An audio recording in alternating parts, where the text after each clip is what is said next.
नमस्कार प्यारे बच्चों, चलिए शुरू करते हैं आज के बेस्ट करंट अफेयर। इससे पहले अगर आपने आनंद परमार क्लास को सब्सक्राइब नहीं किया है तो कर लें, ताकि और भी जो बेहतरीन वीडियो आए उनके नोटिफिकेशन आपको मिल सके। ठीक है, तो चलिए शुरू करते हैं। लगातार दूसरी बार राज्यसभा के उपसभापति कौन बने हैं? अब देखिए, सबसे पहले तो ये कौन बने, तो ये बने हरिवंश नारायण सिंह। हरिवंश नारायण सिंह ये एनडीए की तरफ से उम्मीदवार थे। ठीक है, और अब कोई इनके विपक्ष में भी होगा तो इनके विपक्ष से थे मनोज सिन्हा, इनके विपक्ष से थे मनोज झा। तो मनोज झा को हराकर ये लगातार दूसरी बार हमारे राज्यसभा के उपसभापति बने हैं। ठीक है, ये जेडीयू सदस्य हैं, जनता दल यूनाइटेड नीतीश कुमार की पार्टी, जेडीयू उसके सदस्य हैं। और जो मनोज झा थे ये थे आरजेडी सदस्य, राष्ट्रीय जनता दल, लालू प्रसाद यादव। ठीक है, तो बिहार से थे दोनों, तो हरिवंश नारायण सिंह बन गए। अब देखिए, ये राज्यसभा के उपसभापति बने हैं। तो राज्यसभा का सभापति कौन होता है? राज्यसभा का सभापति होता है उपराष्ट्रपति। तो आई एम श्योर कोई कन्फ्यूजन नहीं होगा अब, क्योंकि देखिए, राज्यसभा का सभापति होता है उपराष्ट्रपति, जो है वेंकैया नायडू, और राज्यसभा का उपसभापति बने हैं ये हरिवंश नारायण सिंह। ठीक है, क्लियर है? ठीक है, चलते हैं अगले क्वेश्चन पे। यूएस ओपन 2020 का पुरुष एकल खिताब किसने जीता? यूएस ओपन 2020 आप जानते हैं साल भर में 4 ग्रैंड स्लैम होते हैं। सबसे पहले होता है ऑस्ट्रेलियन ओपन साल की शुरुआत में जनवरी महीने में, फिर होता है फ्रेंच ओपन, फिर विंबलडन और फिर यूएस ओपन। और यूएस ओपन अपनी प्रतिभा के लिए जाना जाता है। यूएस ओपन सबसे बड़ा ग्रैंड स्लैम आप इसको बोल सकते हैं। ठीक है, तो ये चल रहा था। तो इसमें अब ये जो आप देख रहे हैं रेड टी शर्ट में, इनका नाम है डोमिनिक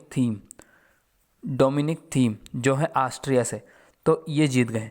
अब जब ये यूएस ओपन, फ्रेंच ओपन इनकी बात आती है तो आपके लिए वो खिलाड़ी तो इम्पोर्टेंट होता ही है जो एकल खिताब जीतता है, और वो खिलाड़ी भी इम्पोर्टेंट होता है जो फाइनल में जिसको हरा के वो जीतता है।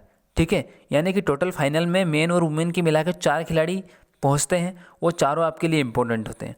डबल जो गेम होते हैं डबल्स वाले, वो आपके लिए इतने इम्पोर्टेंट नहीं होते, अगर उनमें कोई भारतीय खिलाड़ी होता है तो होते हैं। ठीक है, लेकिन यूएस ओपन में जो पुरुष एकल और महिला एकल है, ये तो आपको 100% याद होना ही चाहिए। तो 4 खिलाड़ी पहुंचे थे, उन चारों के नाम आपको मैं बता देता हूँ। सबसे पहले तो ये 2, एलेक्जेंडर ज़्वेरेव और डोमिनिक थीम। तो डोमिनिक थीम है ऑस्ट्रिया के, इनकी कंट्री भी आपको याद रखनी है। तो डोमिनिक थीम है ऑस्ट्रिया के, इन्होंने हराया है एलेक्जेंडर ज़्वेरेव को। एलेक्जेंडर ज़्वेरेव ये जर्मनी के हैं। ठीक है, और नाओमी ओसाका, इसका क्वेश्चन मैंने आगे भी लिया है शायद। नाओमी ओसाका जीती है किसको हराकर? विक्टोरिया अजारेंका, जो बेलारूस की है, और नाओमी ओसाका जापान की है। ठीक है, तो एक बार और सुन लीजिए। डोमिनिक थीम जो ऑस्ट्रेलिया के हैं, इन्होंने फाइनल में हराया है एलेक्जेंडर ज़्वेरेव को, जो जर्मनी के हैं। नाओमी ओसाका जो जापान की है, उन्होंने फाइनल में हराया है विक्टोरिया अजारेंका को। ठीक है, जो है बेलारूस की। ठीक है, आई एम सो अब क्लियर होगा। जापान की सत्ताधारी पार्टी ने किसे अपना नेता चुन लिया है? जापान, आप जानते हैं शिंजो ओबे जापान के जो राष्ट्रपति हैं, उन्होंने अपनी स्वास्थ्य कारणों से अभी इस्तीफा दे दिया है। तो अब ये जो इनको आप देख रहे हैं, इनका नाम है योशिहिदे सुगा। ये नाम याद रख लीजिए, क्योंकि भविष्य में हो सकता है ये नाम आपको बहुत सुनने को मिले। Yoshihide Suga. ठीक है, योशिहिदे सुगा। तो ये अब जापान की सत्ताधारी पार्टी के नेता बन गए। तो आई एम श्योर हो सकता है कि ये जापान के बहुत जल्दी राष्ट्रपति भी बने।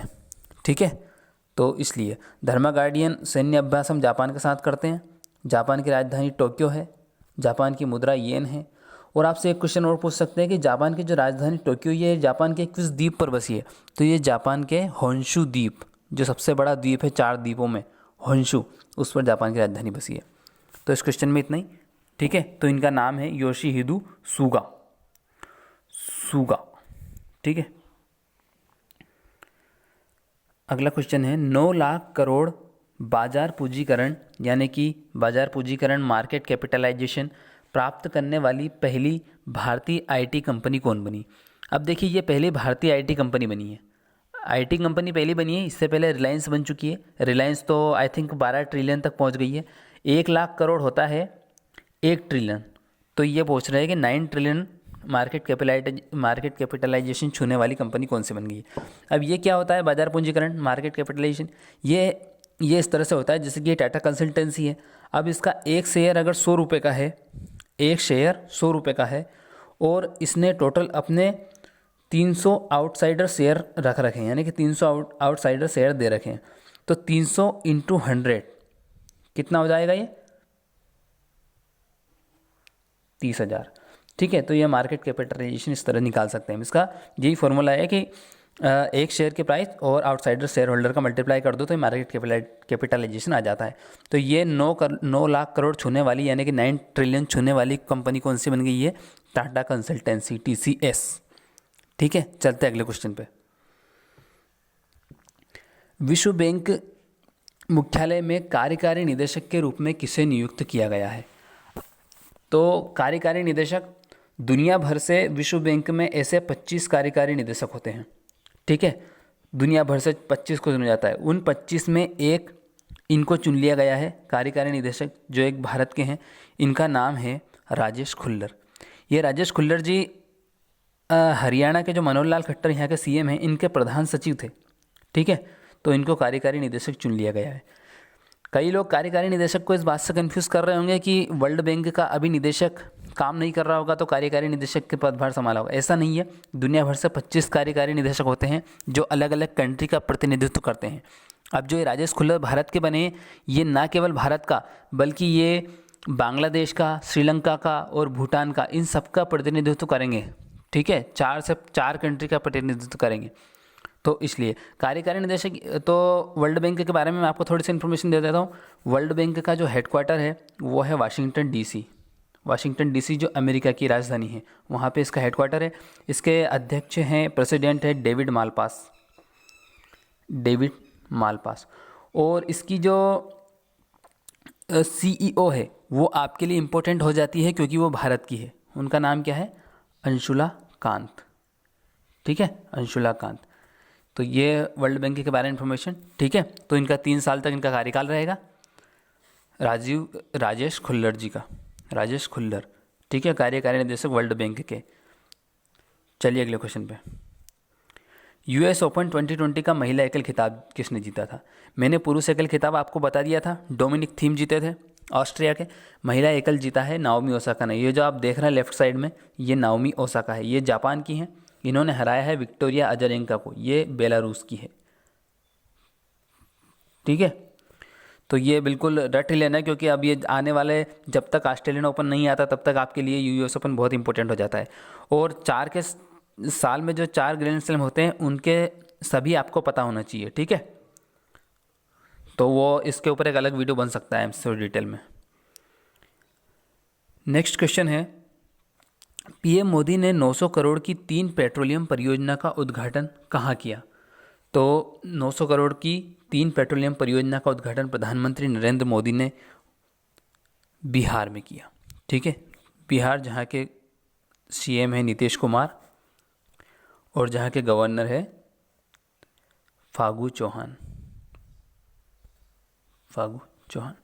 ठीक है, बिहार का भी एक जो लालू प्रसाद यादव की पार्टी थी, उनके JDU नहीं RJD, वहाँ के रघुवंश प्रसाद का निधन हो गया। मैंने कल बताया था क्वेश्चन। ठीक है, तो 3 पेट्रोलियम परियोजना बिहार में उद्घाटन किया है। तालिबान और अफगानिस्तान के बीच औपचारिक शांति वार्ता कहाँ शुरू हुई? तालिबान आप जानते हैं एक ग्रुप है, आंदोलनकारियों का एक ग्रुप है अफ़गानिस्तान में, और इनका ज़्यादा जो अस्तित्व है वो अफ़गानिस्तान के साउथ में है, दक्षिण में। ठीक है, ये 1994 में अस्तित्व में आया था तालिबान। ठीक है, सुन्नी इस्लामिक आंदोलनकारी हैं ये। तो ये और अफ़गानिस्तान की सरकार में हमेशा मतलब एक विवाद सा है, तो इसको सोल्व करने के लिए अब शांति वार्ता चल रही है इनके बीच में। ये चल रही है दोहा में। दोहा कहाँ है? दोहा कतर की राजधानी है। ठीक है, F1 टस्कन ग्रैंड प्रिक्स 2020 किसने जीती? ये जो फोटो में देख रहे हैं लुइस हैमिल्टन ने जीती। मैक्सिमम लुइस हैमिल्टन ही जीतते हैं, लेकिन अभी अभी एक इटालियन ग्रैंड प्री हुई थी, इटालियन ग्रैंड प्री, वो पियरे गेस्ली ने जीती है। पियरे गेस्ली, हर जगह लुइस हैमिल्टन मत टिक कर देना। और इसके पहले बेल्जियम ग्रां प्री हुई थी F1 रेसिंग गाड़ी की, उसमें भी लुइस हैमिल्टन जीते थे। ठीक है, तो इटालियन ग्रैंड प्री जीती थी पियरे गेस्ली ने, और ये F1 टास्क फोर्स ये वापस जीती लुइस हैमिल्टन ने। ठीक है, मर्सिडीज़ के ड्राइवर हैं ये। और आज का सबसे आखिरी क्वेश्चन और सबसे फेवरेट क्वेश्चन, हिंदी दिवस कब मनाया गया? हिंदी दिवस का पूछ रहे हैं, कौन सा पूछ रहे हैं? राष्ट्रीय हिंदी दिवस पूछ रहे हैं या अंतर्राष्ट्रीय हिंदी दिवस पूछ रहे हैं? अगर वर्ल्ड हिंदी डे पूछते तो हम टिक करते 10 जनवरी, लेकिन यहाँ पे भारत का हिंदी दिवस पूछा है, राष्ट्रीय हिंदी दिवस। हम कब मनाते हैं? तो हम मनाते हैं 14 सितंबर को। 14 सितंबर को ही क्यों मनाते हैं? क्योंकि 14 सितंबर 1949 को इसे राजभाषा का दर्जा दिया गया था, इसलिए हम 14 सितंबर को राष्ट्रीय हिंदी दिवस मनाते हैं। अब जानते हैं संविधान के भाग जो 17 है उसके 343 अनुच्छेद में भाषाओं का उल्लेख है, और 343 जो फर्स्ट है उसमें हिंदी भाषा का उल्लेख है। ठीक है, तो इसलिए हम 14 सितंबर को राष्ट्रीय हिंदी दिवस मनाते हैं। वर्ल्ड हिंदी डे पूछे तो 10 जनवरी को। अब आपके लिए इम्पोर्टेंट हो जाता है कि आप सितंबर महीने में चल रहे तो सितंबर महीने के सारे दिवस आपको याद रहें, ताकि जब वो रिपीट हो अगली बार तो वो आपको और अच्छे से कंठस्थ याद हो जाए। ठीक है, तो एक बार मैं सितंबर के करंट अफेयर, सितंबर के जो दिवस है वो आपको मैं बता देता हूँ। ठीक है, जो 1 से 7 सितंबर होता है उसको हम पोषण सप्ताह माह के रूप में मनाते हैं, 1 से 7 सितंबर को। 5 सितंबर को हमने टीचर्स डे मनाया। ठीक है, 8 को हमने लिटरेसी डे मनाया। ठीक है, और 9 सितंबर को हमने हिमालयन डे मनाया। 14 सितंबर को हिंदी दिवस, 15 सितंबर को इंजीनियर्स डे। ठीक है, 16 सितंबर को ओजोन लेयर संरक्षण दिवस मनाते हैं, और 27 को वर्ल्ड टूरिज्म डे मनाते हैं। 1 से 7 सितंबर पोषण सप्ताह, 5 सितंबर को टीचर्स डे, 8 सितंबर को लिटरेसी डे, 9 सितंबर को हिमालयन डे, 14 सितंबर को हिंदी दिवस, 15 सितंबर को इंजीनियर्स डे, 16 सितंबर को ओजोन संरक्षण दिवस, और 27 सितंबर को वर्ल्ड टूरिज्म डे।